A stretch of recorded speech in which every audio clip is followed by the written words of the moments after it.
Experiment 2 will be finding the angle using an encoder.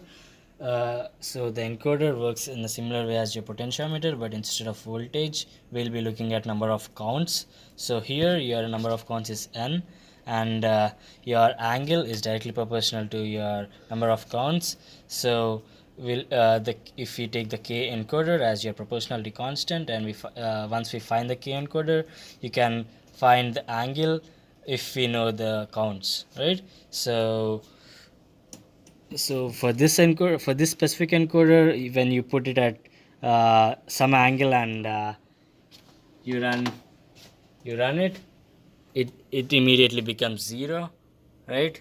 So even if it's at a different angle, you can see it still starts at 0, and as you move it, you can see that it moves. And so based on this, I think like you can figure out what kind of encoder it is. So for the experiment, we'll be putting it at exactly 0, so we don't have any offsets. So for an encoder, you can connect it, and now it's at 0. So once we go to 45 degrees, you can see the value is minus 468. And once you go to 45, so previous one was minus 45, by the way.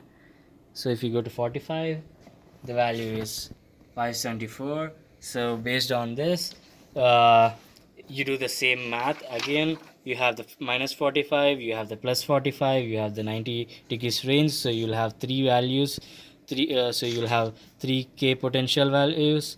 And if you take the average of it, so you'll have, instead of k pod, you'll have k encoders, right? And once you take the average of all the three, you'll get the average of k encoder. So, and you can plot the three values, see the linear trend, and the slope would be the k encoder value too. So